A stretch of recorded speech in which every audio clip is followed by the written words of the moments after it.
The Mac Observer's Mac Geek Gab, episode 876 for Monday, June 14th, 2021.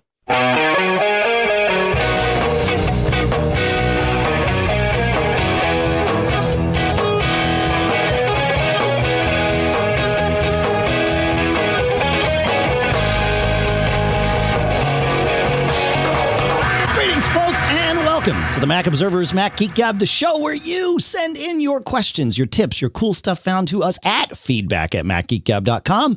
We take those questions, tips, and cool stuff found. We try to answer your questions. We share your tips and cool stuff found. Sometimes we share tips and cool stuff found of our own, with the goal being each and every one of us learns at least 5 new things every single time we get together. Sponsors for this episode include Barebones, BBEdit, longtime favorite, ladderlife.com/MGG, great service there. Linode.com/MGG, great service and longtime favorite. And Business Movers, the Enlightenment of Steve Jobs over on Wondery. Great new podcast. We'll talk more in depth about each of those shortly here. For now, here in Durham, New Hampshire, I'm Dave Hamilton. And here in Fairfield, Connecticut, this is John F. Braun. Yeah, man. How's the spring that is quickly approaching summer becoming for you? Oh, pretty good. Had a minor adventure, as I think you saw last week. With your car? Yes. Yeah, I think you mentioned it in the show, or maybe you mentioned it in pre-show. I can't remember. We spoke a lot last week with both 874 and 875 with Dave Mark. So, yeah, that's good. It was kind of a cool stuff found, though. Okay. I can make quick work of it. Sure. So yeah, I was driving around town and my brake pedal went to the floor. It's like, okay. Fortunately, I could still brake. It was just a lot harder. So, sure. Tip number 1, get AAA if you have an older vehicle. Because they came to tow it to my preferred place. But I did a little experiment. So, I put the AirTag in my car, Dave. Well, I also put one on my extra set of keys, and the guy brought it there. And behold the power of the Find My network. And I sent you a map showing. So apparently, as long as you're in an area that has other iDevices, it's essentially a GPS, because the address it gave was exactly the address of where it was being brought. So I thought that was neat. I never tried that with my other trackers. Though they have a similar concept. It's just, their net versus the Find My network. And I think the Find My network is probably bigger. I would guess that if it's not currently bigger, it will be, because it would be every iOS device running iOS 14 or later, right? So, or 14 point something or later. But yeah, I agree. Hey, I know it's not quite as old as your car, John, but we do. I would like to wish you a happy anniversary, my friend, because on Sunday, June 13th, so depending on whether you're listening to the live stream, which is being recorded on Friday, June 11th, or the show, which is being released on June 14th, it's either in the future or the past. But Sunday, June 13th marks the 16th anniversary of us doing this show. Because it was June 13th, 2005 was when we released our first episode. I will find a link to the first episode and put it in the show notes. By no means is this an endorsement or a suggestion that you go and listen. Every now and then, our first episode, John, it comes up on my, in my car, whatever, on my playlist for whatever reason. And let's just say we've iterated. We've come a long way. We did not stagnate. We have, I think we've made the show better. But you can let us know. I'll put a link in the show notes. So, yeah. Oh, and I learned something else. Speaking of the age of one's vehicle, I was chatting with the people at the place once they finished the work, and I'm like, oh, you know what? I never got an emissions card in the mail. Most states do some form of emissions testing. Of course. On a regular basis. And I'm like, I didn't get the card. Now there was a hack. So I read, and apparently the database got corrupt or something. So I'm like, oh, maybe it's that. And the person at the place said, "Oh, well, I have enhanced access to the database," and she was like, "Oh, there's a good reason. You're exempt." I'm like, "Really? Really?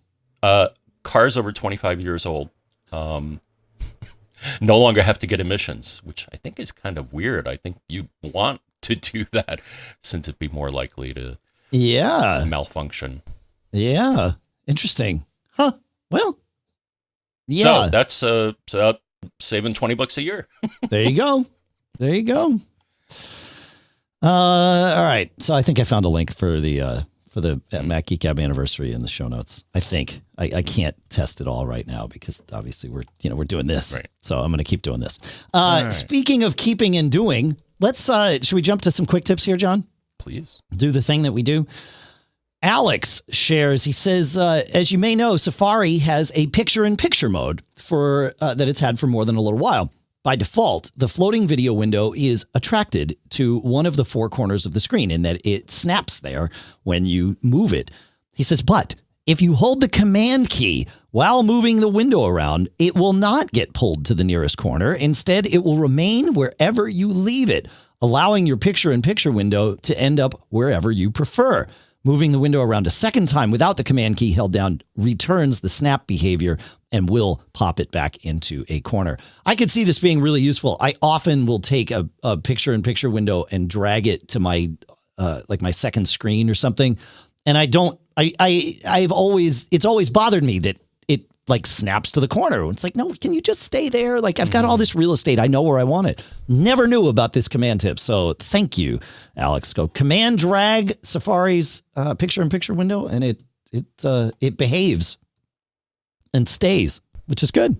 Nice. Mm-hmm. Yeah, pretty good. Thanks, Alex. All right. Jamie's got a good one that will help prevent disaster, I think. You think you know the rules for dragging and dropping files. If you drag and drop to the same volume, the files are moved, and if you drag to a different volume, the files are copied.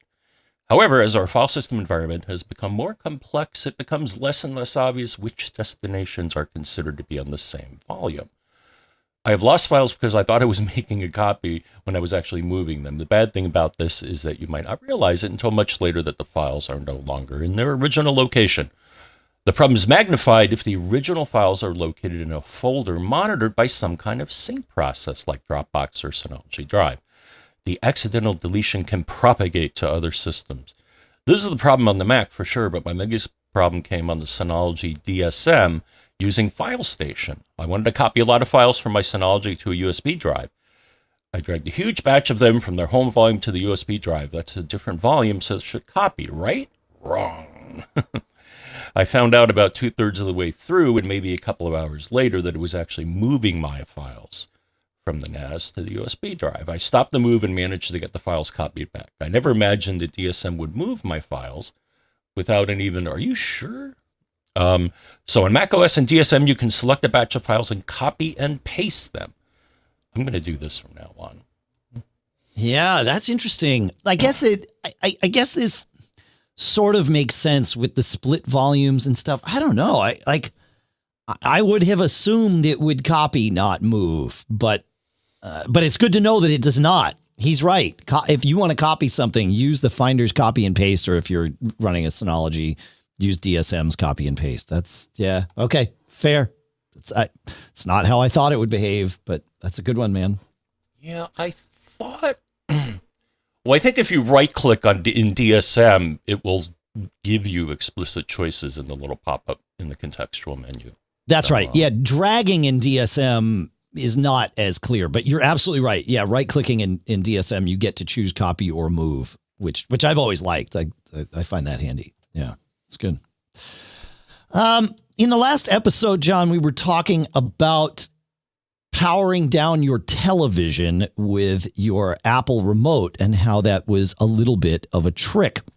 Well, listener John has an answer for us. He says, believe it or not, the sleep command on the Apple TV will turn off TVs with infrared if they don't support the HDMI CEC off command. He says, but you have to have your remote pointed towards the TV. He says, I know this because my bedroom TV behaves exactly like this.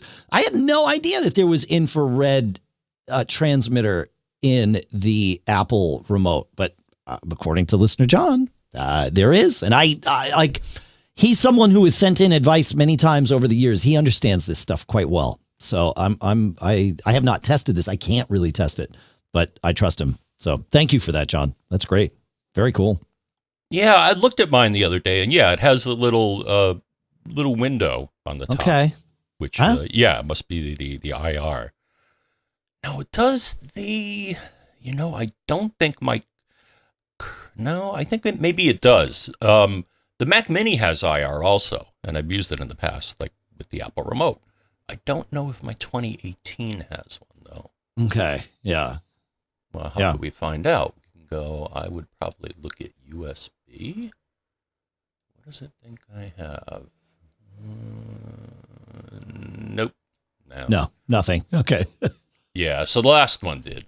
That was kind of a neat hidden feature. And actually, the MacBook also had an IR receiver, or a prior one.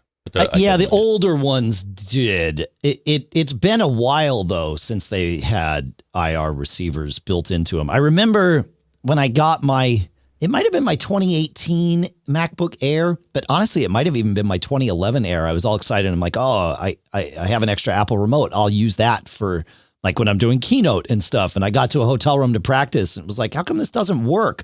It's like, oh, it doesn't have an IR. So I think it's been 10 years since they've had a released laptop that has an IR receiver, but it's fine. Yeah. Actually, I'd be curious, folks, what is your favorite, now that we're getting back to sometimes doing things in person, what is your favorite Keynote, like remote? I know, obviously you can do it with your watch. You can do it with your iPhone.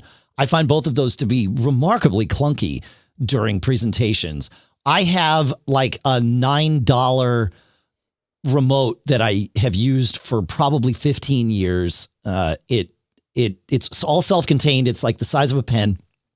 And it has, like, in the top of it, it's got a little, I wish I had it so I could show it on the video here, but it's USB, it connects USB to my Mac, and then it connects wirelessly to its little USB dongle. But its little USB dongle lives inside of it, so I'm never at a risk of losing it. It runs on a AAA battery, and I think I've been using the same battery ever since I got it. It's very low power, and it's even got a laser pointer in it. So that's what I use, but I'd be curious to hear what you folks use. So as I said before, feedback at macgeekgab.com is where we'd love to hear from you. Yes, he said feedback at macgeekgab.com. That is true. That is what I said.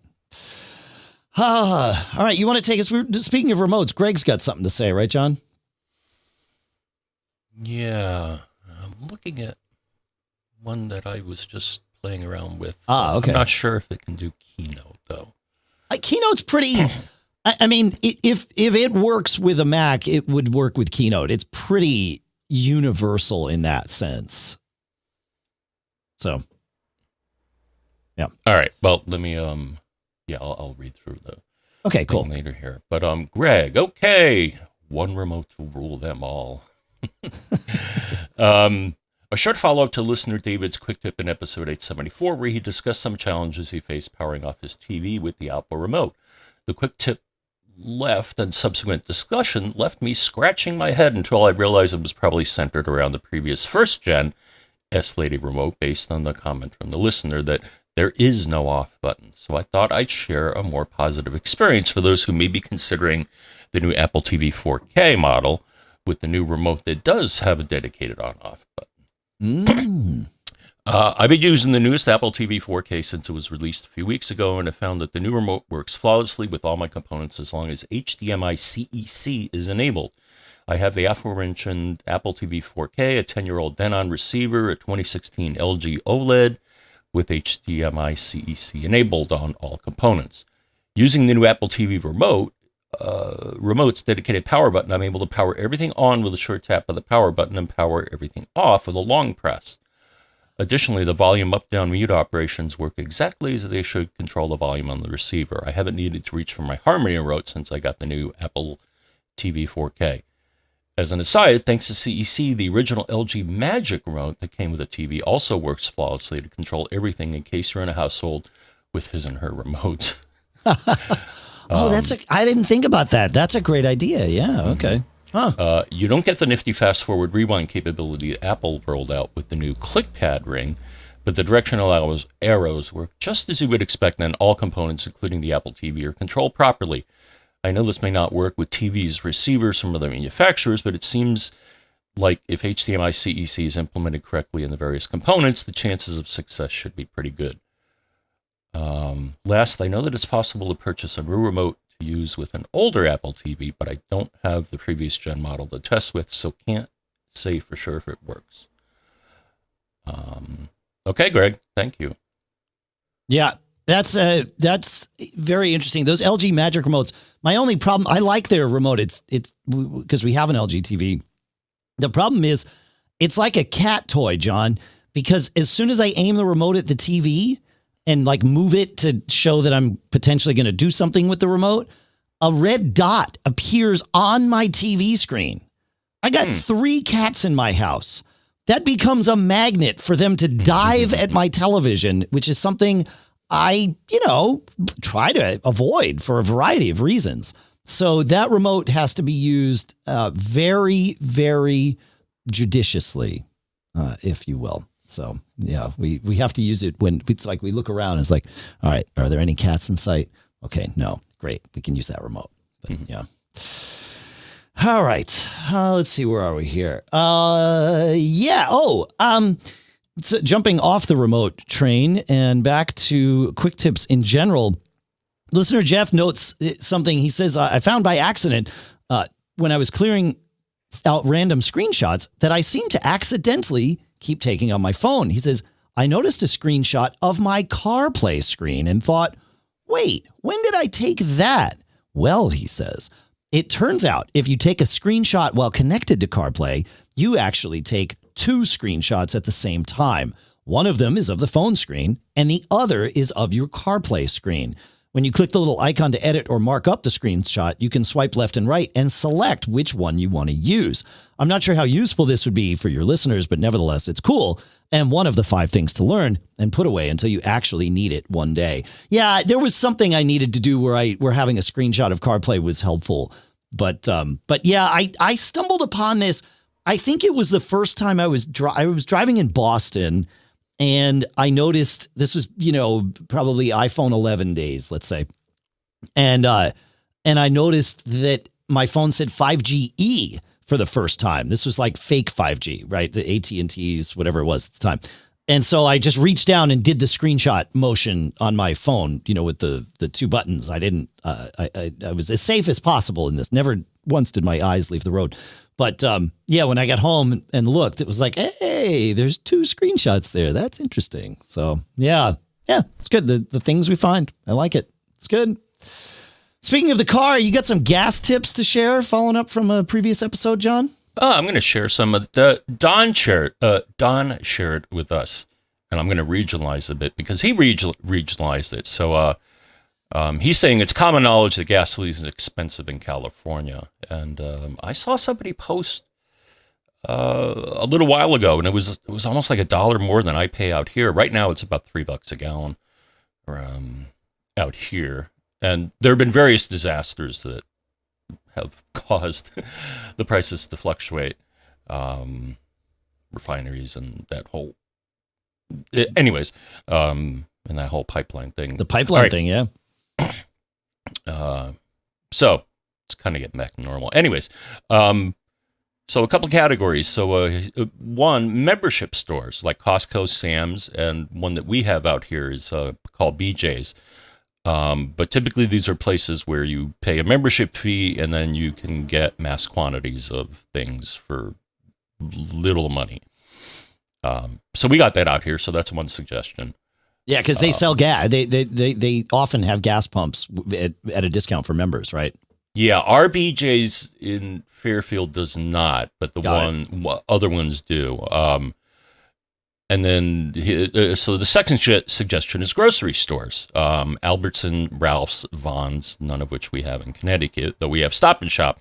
Same thing, is that for every dollar you spend, like here, it's every dollar you spend, you get 10 cents. Or every $100 you spend, you get 10 cents off a gallon. I think right now I'm at like 60 cents. So that's pretty good. Yeah. And then they have alliances sometimes with local chains, and they do this here as well. So like Shell, Chevron, Tesco may have a deal with this. So like, for example, I can use my Stop and Shop points at Shell as well, and they give me the same discount. So that's another one. And let's see. Now, the thing is, the little trick he offered here is that you can buy things like gift cards at the grocery store and get points for that. Right? Right. All right. So I guess that's, maybe not an obvious tip, but yeah. So if you buy a gift card, you get credited towards your gas points.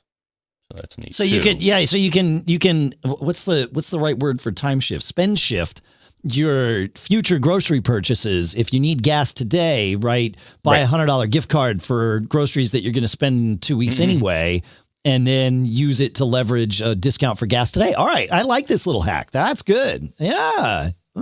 Yeah. Now maybe another one here. So it's the only card that I pay for, but Amex has a Blue Preferred, I think it's called. And for a yearly fee, the thing that I like about it is you get 6% back on groceries. So I put all my groceries on that. Okay. That makes sense. Yeah. Makes sense. Cool. And the final thing is that, and also I use something called Gas Buddy. It's a debit, or it's a fleet card, in that when I go to the pump and I use this, and then it's tied into my checking account, I guess the motivation. So what happens is if you use this, you typically can get at least 5 cents off a gallon using this card linked to your checking account. Oh, because they're bypassing credit card fees, right? Because I think is that, so the money is not taken out of your account immediately, so I think they play with the float is maybe another motivation for them to do this. Oh, maybe. Yeah. I would just think avoiding credit card fees would be the key, right? Because that's, I mean, for you and me here at Mac Geek Gab, like for our premium program, we pay all said and done with transaction fees and credit card fees, we pay about 4%. The credit card fee itself is 2.9, and then we're paying a 30-cent transaction fee or something. But in bulk, you can get that down. When we were taking a lot of credit cards at Backbeat Media, we were able to get it down to like somewhere under 2%. And I'm sure, nationwide gas chains get it even less. But even still, like even paying a 1.5 on, on every transaction, like even at Backbeat Media, like we were paying 2%. Start doing enough business, and it's like, wait a minute, we're giving away a lot of money here. So incentivizing your customers not to use credit cards is a good thing. And it sounds like that's what this Gas Buddy, at least in part, is doing. Because they're basically acting as a debit card in this case. And I think the fees are typically lower for that as well. So. That's right. Way, way, way lower. That's right. Yeah. But you don't get, like, if I use my debit card or Gas Buddy to pay for gas, I don't get my hotel points or whatever I might get on my rewards card. And so that's the problem we were having at Backbeat is, we had some people that were like, oh, cool. We'll do a, whatever. They've got some $20,000 ad campaign. It's like, okay, I'll put it on my credit card and I'll get 20,000 points back, which I do all the time if I can. But we've worked to discourage that behavior because, you take 20,000 and multiply it by whatever, 2 or 3%, that was $500-600. So it's not fun. Anyway. Yeah. I do that for my flood insurance. If I'm going to pay it, and all I'll say is that it's 4 figures. Yeah, absolutely. Yeah. And I have to have it as long as I have a mortgage. Right, because of where you are. That's right. Yeah, for sure. That makes sense. Yeah. I've always joked that if I could put payroll on a credit card, I would. We try to run all our business expenses through. Actually, there are we with one of the companies we hire a virtual. I hate the term virtual assistant. They're a real person. We hire a remote assistant, and they are out in. They happen to be in the Philippines, and so that one I'm able to pay on a credit card, and it's great. You know, I can pay. I'll take the points. It's awesome. So anyway, all right. One more quick tip, then we'll share a little bit about our first couple sponsors, and then we'll do some cool stuff found. In fact, our quick tip is related to our cool stuff found here, folks. In the last episode, I started out by saying that I really liked being able to capture notes while I ride my bike, and that means just interacting via voice with my watch. And what I was doing, what I still am doing, although you folks have had some suggestions, is I just say, "Hey Siri, send a message to me," and then it's a iMessage that's in my queue, and then I can process it when I get back. But I did ask for suggestions, and listener Reginald starts us off. He says, "Quick tip to let you know it's possible to create a note using Siri. All you have to do is say, 'Hey, S-Lady, create a note.'" He says, "I was listening to your show and you were saying it was possible to create a text message. And I thought, why? That's silly. Why don't you just create a note and Siri will create a note?" So that's a great one. I need to experiment with all of these things because I need to see, like, would I rather just have a text stream that I'm sort of capturing from, or a bunch of notes barfed into notes, because I'm guessing it wouldn't put it all in the same note. But you know, we asked for advice, we're sharing, and I am thankful that you all are providing it. So thank you. This is good. And here's a quick one I got for you, related to voice assistants. The A lady. So I don't know. I think I was, I swallowed some food or something like that, and I was mumbling something, and she heard something really weird. All I'm gonna say to you is that say this to her the next time. Jurassic bark. All right. Is what she thought I said. Okay. I will put that in the show notes. All right. Before we get to the rest of the cool stuff found and all of that, the next thing that I want to do, John, is talk about our first two sponsors, if that works for you. Hold on. Yeah, it's happening. All right. Hey, from the iPhone to Pixar, Steve Jobs led a career full of groundbreaking innovation. But his road to Silicon Valley success was a rocky one, filled with failure and a few burned bridges here or there. Well, from Wondery, on the new season of Business Movers, you can learn how Steve Jobs took Apple from near disaster to total triumph. I got to listen to the first episode of this, and man, it's so well done.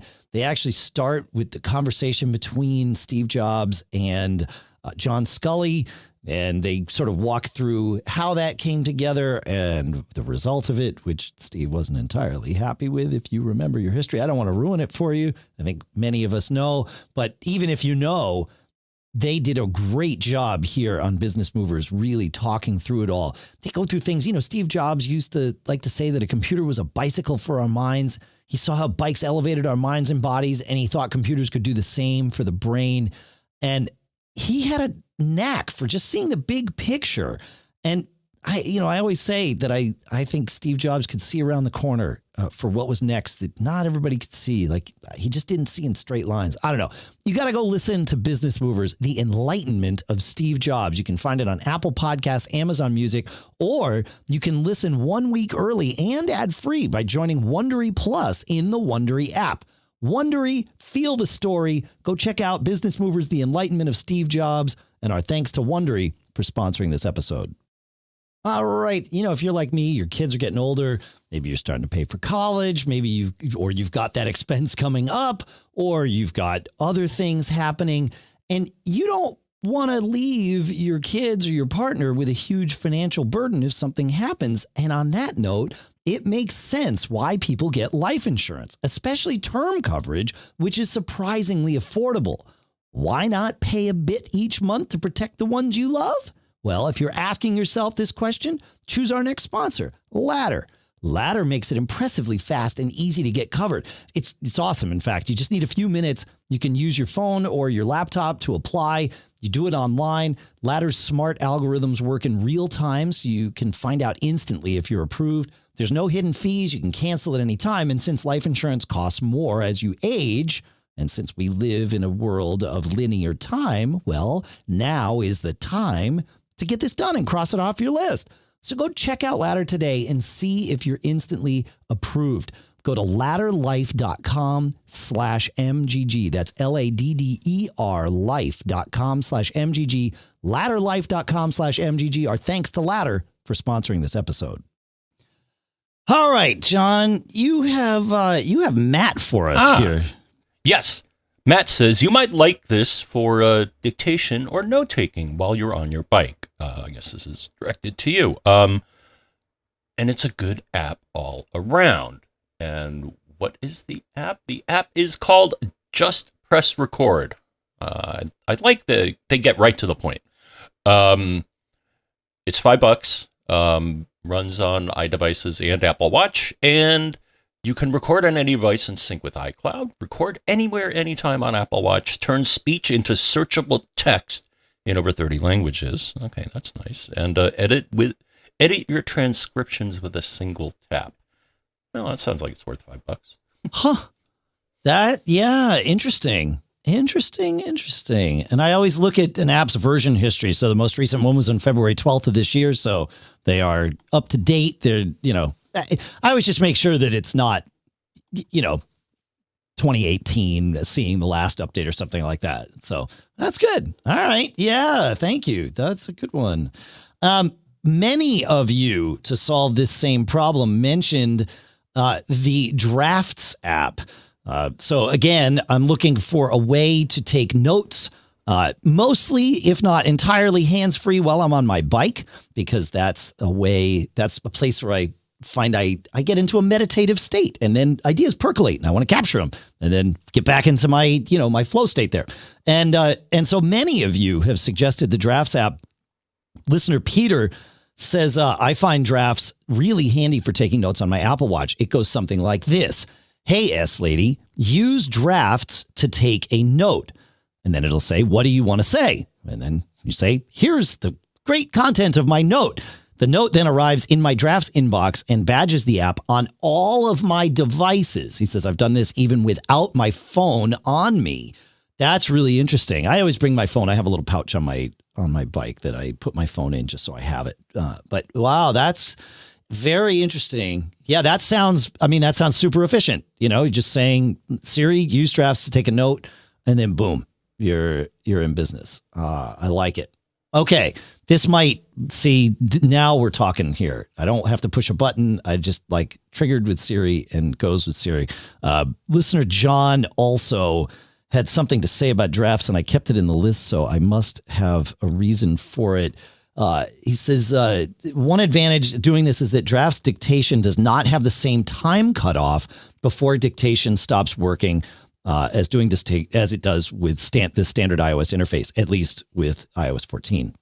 And so you can dictate a lengthy note without stopping. Once saved, it will sync over to the iOS app, and then you can send it directly to Notes if you would like. I heard about this one on the Mac Power Users podcast from David Sparks. Of course, Sparky is a big fan of Drafts. Yeah, makes sense. Thank you. That's great. Yeah. And, several people have also just suggested that I use Siri to set a reminder, which you can also do. I like the idea of being able to save notes with some text. Reminders can get a little, I might get a little wordy for reminders at times, although I do usually try to be brief when I'm doing this kind of thing, especially on the go. But yeah, I could see doing this in the car too. I'm not sure why it never hit me to do this in the car. I guess I used to. I would, whenever I would go into the flotation tank, John, you've probably gotten voice memos from me that I've, had inspiration about the show or something. I go into the flotation tank and come out, and that drive home, man, my mind just is racing with all these new ideas after I sort of get to detach my brain for a little bit. So, yeah. All right, cool. Thanks everybody. That's great. Good stuff. Excellent. All right. What's next, John? We got some cool stuff. Oh. Now that we're in cool stuff found, what cool stuff found do we have? Okay. I got one Okay. that came up. So I have, as of late, when ordering things, the tracking numbers that I get are not always US, Dave. Okay. So I ordered this one thing, which looks cool, but I haven't received it yet, though it's on the way. And how do I know it's on the way? Well, the company I got it from, which must be based in China, sent me a tracking link. And so I click on it, and it brought me to 17track.net. And it had the number embedded in there. And it showed me that it was starting in China. I'm like, okay, it must be China. And it identified the tracking number. So it's like, oh, yeah, it's China Post. And yeah, it's in China. I'm like, okay, that's fine. Sure. It's here now.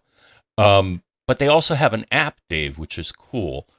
And it understands the format of carriers, not just US carriers. So it's nice.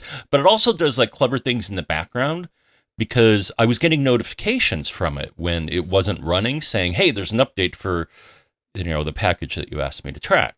So I thought that was pretty neat. Huh. I had not heard about that app before. That it looks good. One feature that I like, and I'll talk about the app that I have used for tracking packages, but one feature that is important to me is being able to sync to all of my devices. And they indeed have data sync using, I think it's their own cloud, because the app, and they say your PC. So I think it can sync to your Mac or your, I don't know if they have a Mac app, but it sure looks like they've got apps for at least other platforms. So they say there's 2 membership levels, $3 a month. You get 100 items tracked per month, or $5 a month, you get 200. So yeah, interesting. That's cool. I'll have to check this out. I've always used an app called Deliveries for tracking my packages, and they've got a Mac app, iPhone app, iPad. They have the ability to sync with their own server, or I believe still with iCloud. I'm pretty sure it works over either. And it's a pretty app. Like you found, it works, like 17 track, it works with lots of different carriers. It does auto detection. I think both of these apps do. I know Deliveries, and it sounds like 17 track will let you scan a barcode on a package. That's one of the handiest things. If I, print a label to go ship somewhere or something, just pointing my phone at it quick, scan the barcode, put it in, ship it out, and I'm good to go. So yeah, it makes a difference being able to track and then have that stuff sync to all your devices. I don't know. I like to keep tabs on my stuff. Yeah. All right. Let's see. Oh, this was interesting. Are we good on 17 track? Yeah. Okay. Listener Michael brought us a thing. He was suggesting that I used Siri to create notes, and he says what he does is he says, I use Siri to create a new reminder in my ideas list, and then from that list I can parse to any of my other to-do apps or however I want to organize things. So that's interesting. So adding it to a specific list that's really just for idea capture. So great, thank you. The other thing he says, you also mentioned iCloud Drive, which is to our family only good. He says its lack of ability to selectively sync to different devices like Macs and PCs, where we have to use both for work, is a real issue. With Microsoft's family plan, we get Office on all of our devices and 1 terabyte per person, up to 6 people in a family, and easy file sharing to each other, and the cost is $99 a year. So this gave me a little bit of pause, because I thought, wait, did he say $99 a year per person? Or is it $99 a year for a family of up to 6? And so I chatted with Microsoft, and it is indeed for a family of up to 6.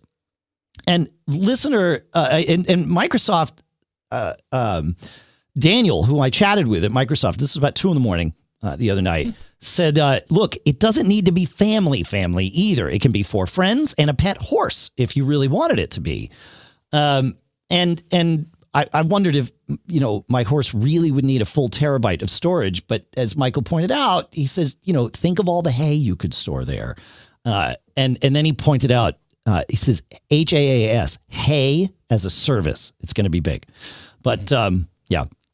So virtual cloud hay would be Microsoft's fun thing. But it was nice. It was actually nice to have, an actual humorous response. But confirming, in fact, that yes, regardless of what you call your family, $99 a month gets you a terabyte per family member for up to 6 family members total. So you could have 6 terabytes of storage for $99 a month from Microsoft. And, oh, by the way, this is Microsoft 365 family. So you also get Word, Excel, and PowerPoint, I believe, with that. So that's pretty good. Have I said $99 a month the whole time? If I've been saying $99 a month, it's $99 a year. Did I say a month? I can't remember. It sounds, I'm thinking I said a month. I don't know.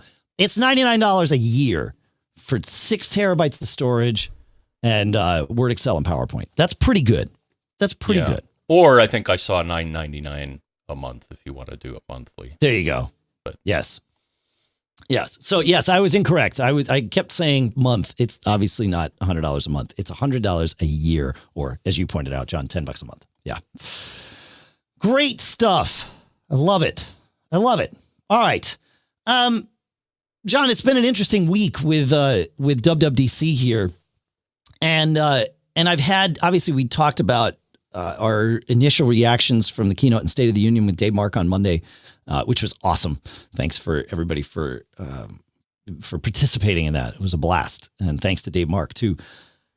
I did some dugging. I dug some didding, John, because I wanted to learn more about a few things. And I dug into Apple's iCloud Private Relay, which was really interesting to me. And I was curious about how they were doing what they were doing and what it affects on your devices.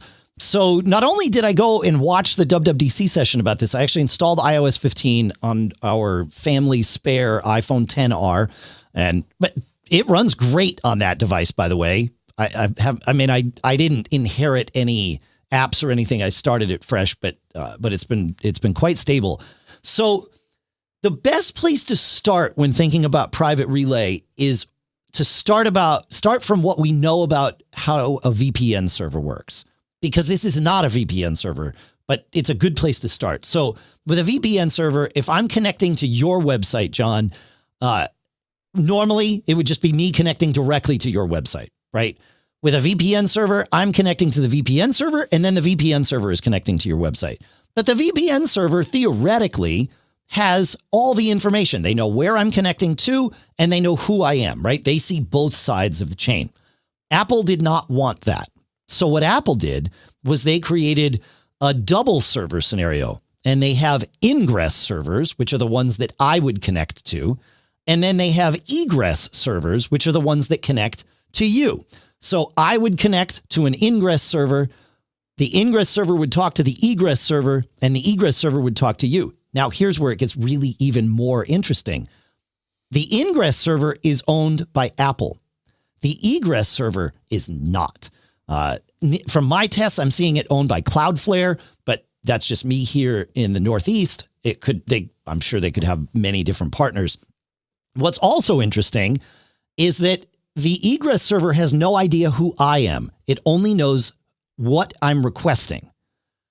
Apple's ingress server only knows who I am and does not know what I'm requesting, because my request is encrypted on my device and sent all the way through to the egress server. So Apple knows it's me, but they don't know what I'm looking for or what I'm getting.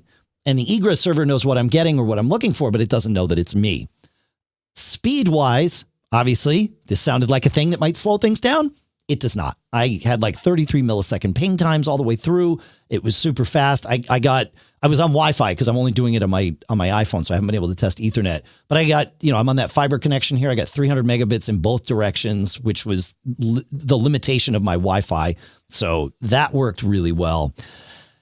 It doesn't protect all traffic, John. Only 3 things are protected, and really mainly just 2 of them. So when thinking about iCloud Private Relay, there's 2 things that go through it. All your DNS queries, 100% of your DNS queries go through iCloud Private Relay, and all your Safari browsing. Anything you do in Safari goes through this. Now, you can turn it off, but it is on by default if you have any paid iCloud subscription. They call it iCloud Plus now, but it's the same. My subscription just became an iCloud Plus subscription when I launched iOS 15. I'm not paying any more or any less, but any paid iCloud subscription, even at 99 cents a month, goes up to, we'll let you use this. And there's no traffic limits or anything. So Safari browsing and DNS queries. In addition to that, Apple is also encrypting, but also sending across Private Relay any traffic from your apps that is not encrypted. So, for example, the Mac Geek Gab app, if it's connecting to download our podcast in an encrypted way, HTTPS, it's going to let that go straight through to our servers. But if we're doing it as HTTP, it's going to go through Private Relay. And that's just to make sure all your web traffic is encrypted so that your local provider can't see what you're doing. Local traffic, private domains, if you turn on a VPN, and then, of course, like I said, secure traffic from your apps, none of those things are included in Private Relay. All of those would bypass it. So you turn on a VPN, it's fine. Network operators can also block Private Relay by simply blocking the lookups to the Apple's Private Relay servers, and they publish what those servers are. So if you're running a corporate network or a university network or something, and you're like, I want to be able to see and control what people are doing here, you just block access to Apple's ingress servers, and then Private Relay won't work, but it will tell the user, hey, Private Relay is not able to be used on this network. Do you want to continue using this network without it, or do you want to use a different network? And you can go turn it off, John, if you go on the iPhone, I can go into Wi-Fi settings and disable Private Relay. It's on by default, but you can go into the settings and turn it off. So I think Apple did it pretty well. I'm pretty stoked about it, to be honest. Any questions or thoughts on this, John? Is the mail privacy protection separate from iCloud Plus? No. The mail privacy protection, I believe, is included in iCloud Plus as well, I think. And it operates similarly to Private Relay. In fact, it uses Private Relay to load images, like inline images that would be in mail. But that gets interesting, right? Because simply loading the image is all that needs to happen to let someone know that you have opened the email, right? Like as soon as the image is loaded, now like your privacy is lost on that. So they know you've opened the email. Well, Apple has solved this problem. I dug into that too. They load all images through their Private Relay. So they hide your IP address, they hide your location. And as soon as the email arrives on your device, it loads all the images. So it's going to throw off the metrics for your for email trackers, like a MailChimp or a thing like that. It's just going to say, oh yeah, your open rate is through the roof. But you won't know because to track open rate, what they do is they track whether or not an image has been loaded.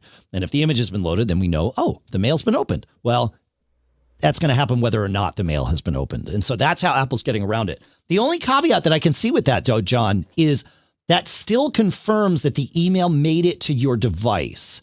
And so for spammers that are using this technology to confirm that your email address is valid, I think it still lets them confirm that your email address is valid.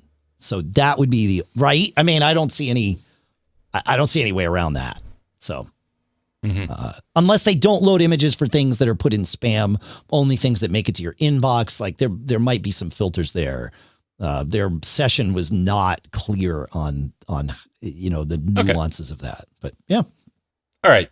Yeah, I remember when we talked about this. I mean, clearly it's going to, as you observed, it's going to upset some. It's going to upset some systems when trying to do metrics. So. Yes. Oh, absolutely. Well, that's the whole point.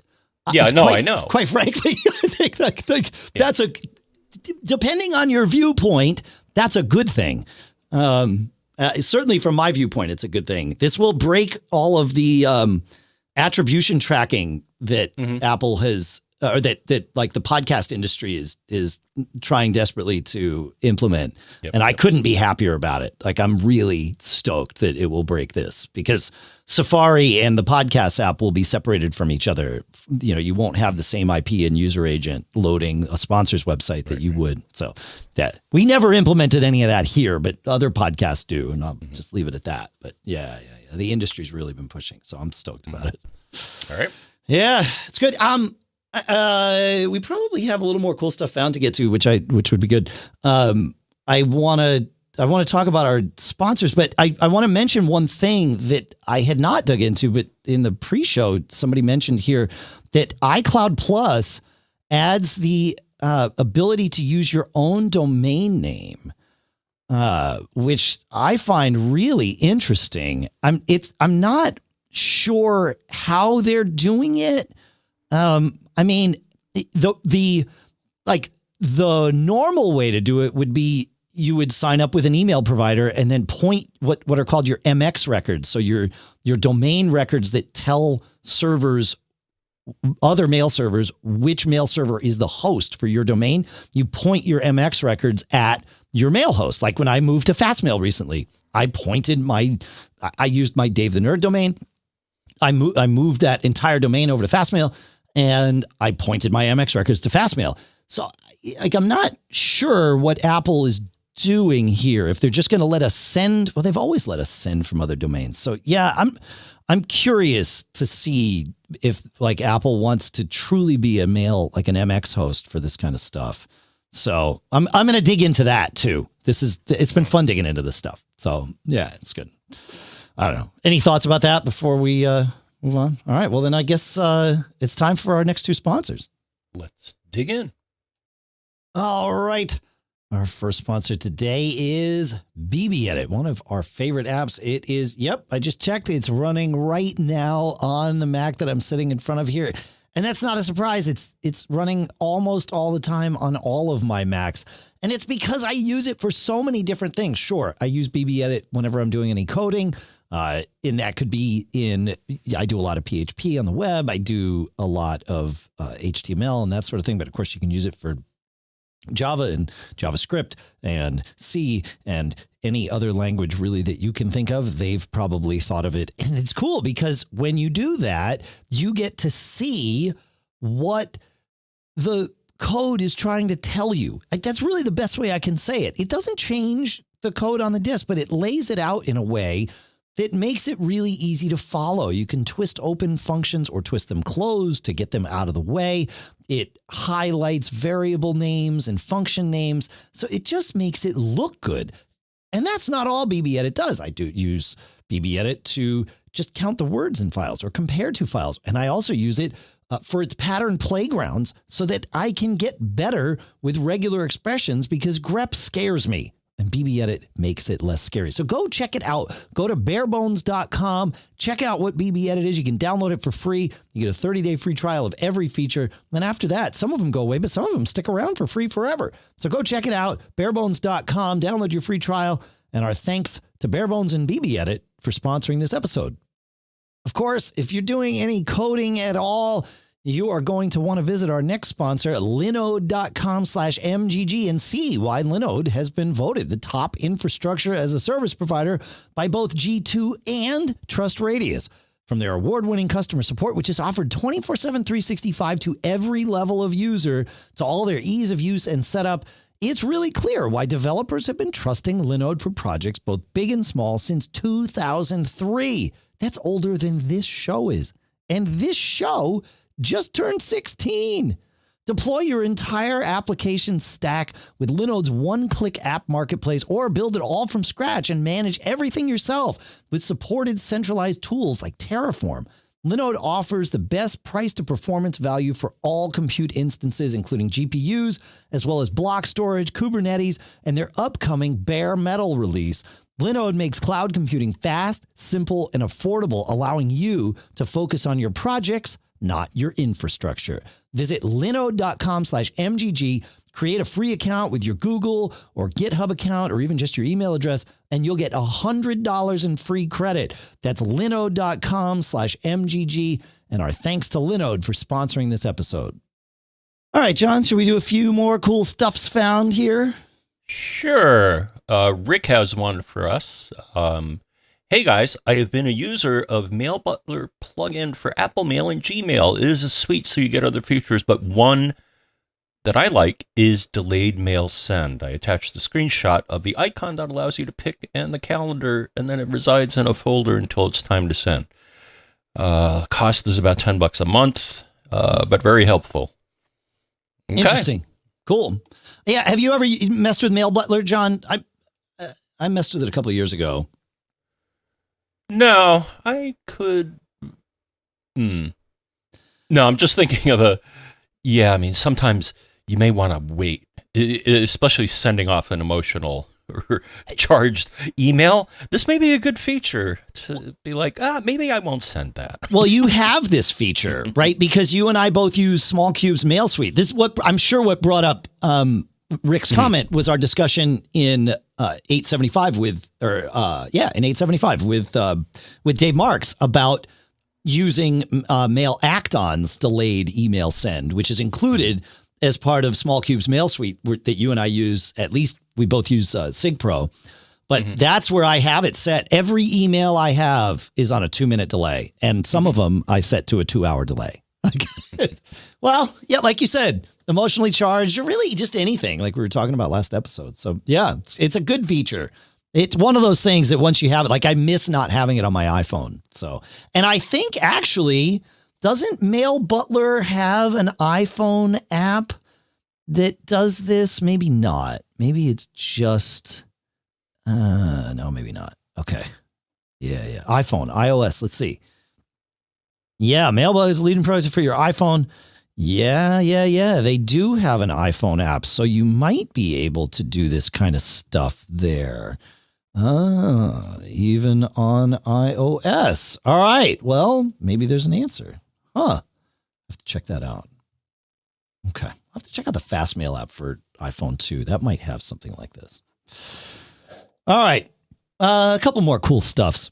Andrew. Let's find Andrew. Now I need to get my stuff back in business here. Andrew, come on, Andrew. Find me here. Recommend Snail. It is a per-app bandwidth limiter with a reasonably nice GUI. He says, I just started playing with it. It's at snail.murusfirewall.com, meaning it's from the same people that make the Murus firewall. So it does not, like, this is not necessarily a trivial thing to be able to do. It's a traffic shape for apps on an individual basis, like capturing a traffic from each app and you've got to understand how to talk to the network stack, and the Murus folks definitely know how to talk to the network stack. So I got to check out Snail. This is interesting. I could see this being super useful if you're on, like, tethered to your cell phone or something, John, and you want to, be able to use what you're using without going nuts with bandwidth. I don't know. Yeah, it's been a while. I know there's something you can do, I think, with ifconfig from the command line to limit the bandwidth of a particular socket. It's been a while, though. I remember messing with this back in the yeah. When I was trying to solve a problem, I'm almost certain there's something you can do from the command line saying, limit the bandwidth of this connection. Of that thing. Yeah. I wonder if that's how they're doing it, or if they're using is there, and I'm definitely going to betray my lack of knowledge about Xcode in general, but is there like a core networking or something framework that that all apps use. And so would it be better to tap into that, or just trying to figure out like what ports do what could be a fool's errand, right? Like, okay, I want to limit, screen sharing app. Okay, great. Well, how, what ports do you go and get? Oh, I don't know, or I want to limit what terminal can do, which you can do anything from terminal. Okay, how would you do that? That kind of thing. So, yeah, I don't know. But you might be right. Like, I know there is a way. You're right. You can. Yeah, I mean, I just searched traffic shaping. Bandwidth limit, and the first thing that came up is limit outgoing bandwidth on a specific interface over at Stack Exchange. So there you go. Well, put that in the show notes. That would be a good one to have there. I don't know, just for geeky follow up. Show notes are always at macgeekgab.com, and almost always will make it to your email box if you go to macgeekgab.com and sign up for the email. I say almost always because our email is parsed and goes out once a day. We do use MailChimp for that. And we're fine with you using, Mail's, what is the name of the feature? I'm going to get it right one of these days. Mail's privacy protection to keep us from knowing whether or not you've opened that email. Really, we certainly could have that data. It's there at MailChimp, but we don't spend a lot of time worrying about it.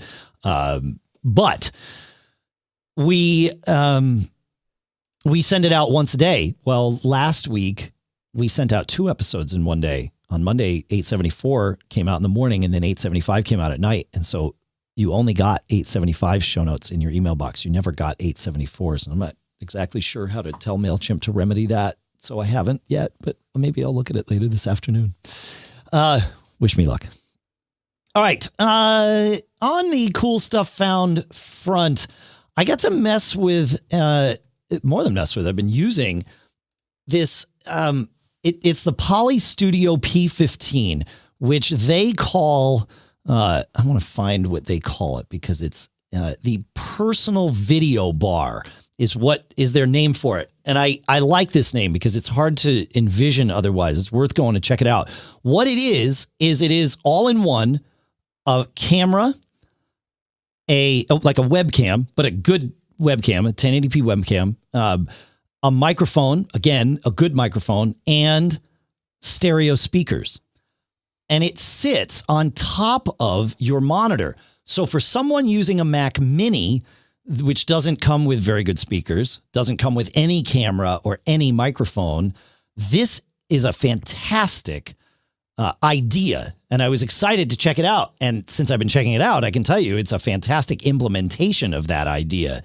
The camera is great. One thing I love about this camera is that kind of like the Anchor one we talked about recently, it does facial detection, and you can control all this in their app, but it does facial detection. So when you get on like a Zoom call, it centers your face on the screen. And the other night, I have this on my wife's Mac Mini and in the house. And the other night we were on a Zoom call with some of my extended family. And when she sat down next to me, it noticed and it like reoriented the video, it zoomed out a little bit and centered on both of us. And then when she left, she got up to like go deal with Hector or something. Hector's well, you can follow Hector on Twitter, at Hector D Bird. We'll put it in the show notes. But she went up to deal with Hector or whatever. And so the camera noticed, only one face, and it refocused on me again. Really made life easy. A lot of times these family Zoom calls that we do, it's like, we'll get to move your chair over so that you're in the frame or whatever. Nope, just sit down. It's got a huge wide frame and it just dealt with it. The speakers on it sound fine. I mean, they're loud and clear, right? Which is what you'd want from them. Music sounds fine through them. The camera has a little, you can twist the bezel of the camera so that it locks it like shields the camera. So if you're worried about privacy, like there's a physical shield that you can see that's in the way. And it works great. It's not inexpensive. It's like $600. You might be able to find it cheaper at Amazon or whatever, but it's the Poly Studio P15. So very, very good implementation of this sort of all-in-one and mounted on top of your monitor. So it's not taking up any desk space with external speakers or anything like that, which is nice in some scenarios. So yeah, that's what I got on that one. Any questions on that, John? Nope. No, Poly makes good stuff. Yeah. I mean, I use their They acquired Obihai. And so they have that OB200, which is the thing I use for our kind of sort of landline link to the network, to our Google Voice number here at the house too. Yeah, it's good. Listener Bruce, I'm finding it here. My last cool stuff out here. Listener Bruce says, greetings from suburban Atlanta. He says, we corresponded before about Ethernet that you have running between the office and your house. He said, when we discussed this, you stated that you had installed some surge protection devices at the end of the network cable to hopefully protect you from future lightning surges. Yes, it's true. He says, when I saw the following devices being offered by Ubiquiti, I thought of your installation and thought I would share. And it is the Ubiquiti Ethernet Surge Protector. Ubiquiti makes Unify devices, which are sort of the prosumer network stuff. They also make, enterprise level mesh Wi-Fi stuff as well. But then they've got some products that are like perfect little problem solvers that are super competitively, I'm going to say super inexpensively priced. This Ethernet Surge Protector is $12.50. And it's, an inline Ethernet Surge Protector. When I buy like off-brand ones on Amazon, my memory is that I've paid like 20 or 25 bucks a piece for these things. So to get a name brand one from Ubiquiti for $12.50, perfect. So thanks for sharing that, Bruce. I will put that in the show notes. Of course, he recommends that in addition to my fiber connection that I have from Consolidated, that I put a fiber connection between the house and the office. I almost did that a couple summers ago when one of the stump grinders that we had here ground through where I told them not to grind, and magically ground up one of my two Cat 5 cables running between the house and the office. I don't know how they only got one.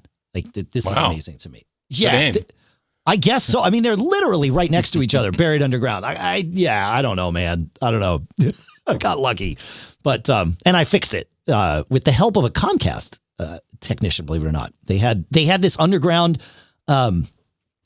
So I patched the cable, and what the guy had is this enclosure that seals up both ends of the cable and leaves room in the middle for like a fatter patch job, and it's full of that goop, whatever it is, that waterproof and freeze-proof goop that seals out all the elements. And so, I fixed it all up. He's like, are you good to go? I said, I'm good to go. He's like, are you sure? I said, yeah, we've tested it. It's all good. He's like, great. And he closed the thing down, and it just like, you could see the goop just like spread out the edges or whatever. And that's it. It's been there for years. It's like totally worked fine, making it through the winter and all that. So, but fiber would be better because it's not susceptible to the elements or power surges, which is Bruce's point. So, all right. Should we answer some questions, John? We've got a little bit of time left. Sure. Maybe. All right. Let's see if we can we'll try and do at least two. So Jose asks, let me find Jose here so I can make sure I ask the question properly. I recently made a purchase on my Mac using Apple Pay. I received email confirmation of my purchase from the vendor and noticed that the email they sent it to was my Apple ID. I have a different iCloud email that I use for purchases and email subscriptions so as not to have my Apple ID out in the wild. I don't remember having changed the email to be my Apple ID for Apple Pay. I don't even know how I would do that. Also, it seems a bit tedious to have to check the email being used every time one makes a purchase. Just wondering what your thoughts are on using your Apple ID as an email address where you can be reached by others. It depends on how you manage your email. There's nothing inherently wrong with it, but if you don't like that email being out there in the public and on mailing lists and all of that, then you definitely want to avoid using it for purchases. When you make a purchase with Apple Pay, you can choose the email address that is sent through to them. You can, just like you can choose the shipping address or the credit card even that is used. Right? You have that option on the screen before you confirm an Apple Pay transaction. So be mindful of that. And I think there you can even, I'm hoping somebody in our chat at live.macgeekgab.com will comment on this, but I think there you can even have it use one of Apple's obscured email addresses for you. So that would be my advice, is just be mindful. I know it's a pain in the neck that when you're making a purchase, you've got to think about all these different things, but be mindful of that, and maybe it'll become habitual, and maybe your iPhone will even remember what it is that you like to do, and then you don't have to make any changes. So what do you think about that, John? Am I crazy? Wait, don't answer the second question, only the first one. No. Personally, I use my Apple ID. Yeah, right. For buying stuff, and I don't see any risk. I mean, you'll want to probably. All right, so say somebody knows your Apple ID, and you could probably guess mine, and I could probably guess yours, Dave. And in fact, I know one of them. Right. I'm almost sure. For sure. I mean, just make sure you have 2F. So then the question is, how do I detect if somebody's trying to hack into my account, I guess? So, oh, interesting. I read this as he didn't want spam being sent to his Apple ID email. Oh, that could be the case too. But you're right. There's the security part too, by obscurity. If somebody doesn't know your Apple ID, then they can't try and log in as you either. I hadn't even thought about that. Yeah, it's a good point. Yeah. So, enable 2FA, which I don't even think you can. I think it's almost required now that you have to have 2FA. I think you're right. For your Yeah. Apple ID. So, yeah. Yeah. So a dialogue would come up if somebody's trying to hack you, right? Yes, you would. Someone's trying to log in from here, and then, yeah, you know that something's up. Yeah, totally. Or I think that's how it works. I mean, I've never had someone try to hack my Apple ID. So. I haven't either, and I'm hoping we didn't just invite people to test that for us. Yeah, don't do that. Please don't do that. If we have enough going on during the week. Thank you. Yeah. All right. You want to take us to Patrick? I think that'll probably wrap us up for the day, but I think that's a good way to wrap things. Yes. All right, Patrick. Greetings. I'm getting spam in my Messages app. Can't find a way to block these on macOS Catalina. Support articles, and John Martellero wrote an article about how to do this once. Suggests that one has to add the sender to contacts, then block it. That must be improved now, I hope, as this is ridiculous. Do y'all know a way to block SMS messages on Messages? No. Yeah. I mean, we got a support article from Apple and dig up the article from John, which, if you search for blocking spam in Mac OS, comes up near the top of the list, or at least for me it did. Yeah, we had suggested this in the past, a little, Dave. It's kind of a hack, but set up a contact called block senders or spam or something like that, and then add the phone numbers to it, though they're probably fake phone numbers. The other thing you can do, almost every cell carrier, if you search for block SMS and the name of them, typically it involves you forwarding the spam to spam or the digits. At least for Verizon, that's what they suggest. They're like, hey, if you want us to mark this as a spam, then forward the SMS to us. Yeah. Yeah, not every provider does this, but a lot of them do. But then there's also RoboKiller, right? If you want to implement your own solution, or not your own, but someone else's with your with whatever your cell provider is. So we'll put a link to RoboKiller in the show notes. I wanted to reiterate what you said, John, because I think there's a little bit of magic in what you just said there. So it is pedantic, as Patrick points out, to have to add each number as a contact and then block that contact, because that's the only thing that can be blocked is a contact. You can't just block a number. However, what you said is, I think, the most clever way to solve this problem, and that is to create a single contact called block senders or spammers or whatever you want to call it, block that contact, and then just keep adding new phone numbers to it when those come in. And then they will automatically be blocked for the future. So you just have the one contact, and then that keeps your address book from getting over cluttered. And you just start dumping these things in there. And once they're in there, if that contact is blocked, every number associated with it is blocked, including the new ones. So I like that solution, John. That's good. It's great stuff. Yeah, let's see. Verizon 7726 is the spell spam. Ah, okay. All right. Okay. Spam to 7726. Okay. On Verizon. All right. I'll put that in the show notes too. In fact, it's in the show notes. Cool. Check them out at MacGeekGab.com, folks. Thank you so much for hanging out with us and spending your time with us. This has been it's been a blast, as always. Actually, I like the pacing of this episode, Mr. Braun. I thought this was good. Did you folks think it was good? Let us know. I like it when we can bounce stuff back and forth. It's good. All right. What else do we have to say? Where do you want to find us, John? Anything else you want to share? I got to put Hector's Twitter address in there. You want to tell everybody else about? Well, okay. There's a Hector rules with an iron beak. That is correct.